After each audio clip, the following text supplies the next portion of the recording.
Hello बच्चों, आज हम समझेंगे व्याकरण में वचन के बारे में। तो व्याकरण में आज हमारा जो टॉपिक है वह है वचन। तो आइए हम समझते हैं वचन। इससे पहले आपने समझा संज्ञा सर्वनाम। तो संज्ञा का ही जो है वचन होता है, इसमें संज्ञा के बारे में बताया जाता है।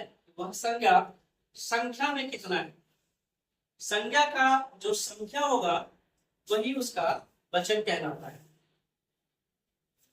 या किसी वस्तु का संख्या, किसी व्यक्ति का संख्या, कोई स्थान की संख्या, किसी भी प्रकार की संज्ञा के बारे में, उसकी संख्या के बारे में, संज्ञा की संख्या के बारे में बताया जाएगा तो वही कहलाता है वचन। तो वचन क्या होता है, कितने प्रकार के होते हैं, आज हम इस वीडियो में, इस क्लास में यह बात करेंगे वचन क्या है। ठीक है, तो आपसे पूछा जाएगा, प्रश्न ये है वचन क्या है, वचन क्या है। तो इसका सीधा सा हमारा उत्तर होगा वचन किसी संज्ञा के संख्या को बताने वाले शब्द को हम वचन कहते हैं। किसी संज्ञा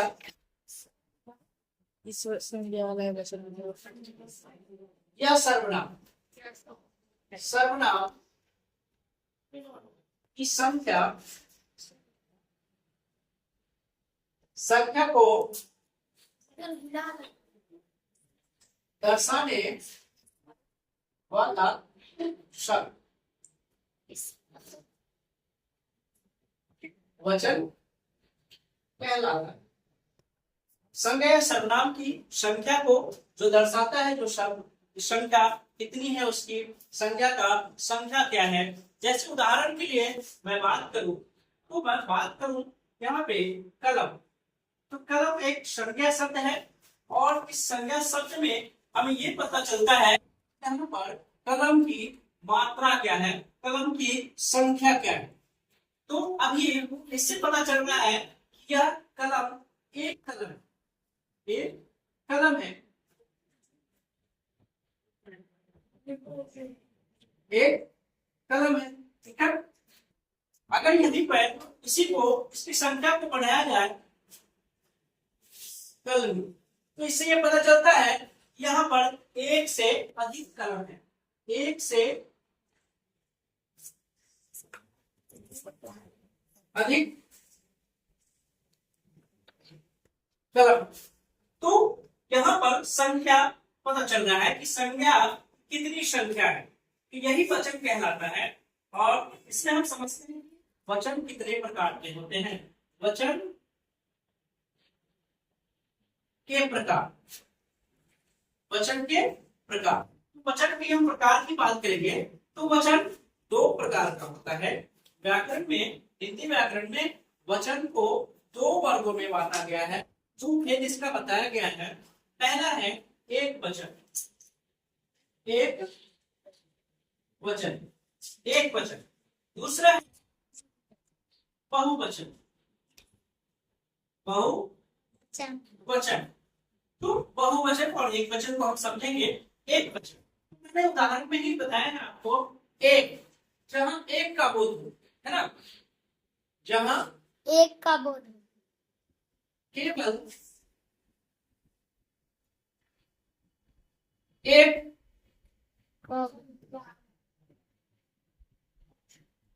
होने का बोध हो,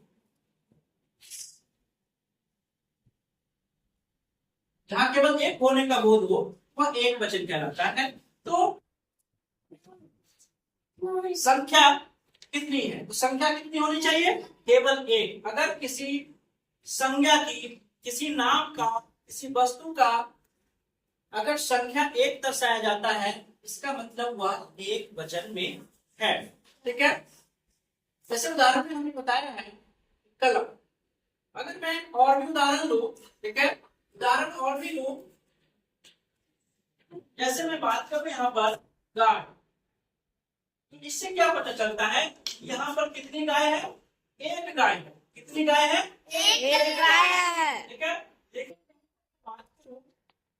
गायें, गायें। इससे क्या पता चलता है? एक से अधिक गायें। अधिक गाय। तो एक से बहुवचन का उपयोग होगा, ये बहुवचन में होगा। अगर एक है वो एक वचन में होगा। तो वचन दो प्रकार के होते हैं, एक वचन और बहुवचन।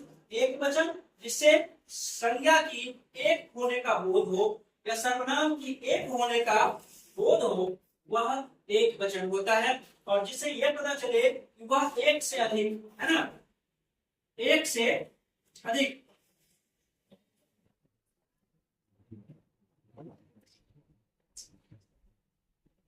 एक से अधिक होने का बोध हो, लिखा है ना। ठीक है। एक से अधिक होने का अगर बोध होता है, एक से अधिक है, तो वह बहुवचन कहलाएगा। समझ में आया?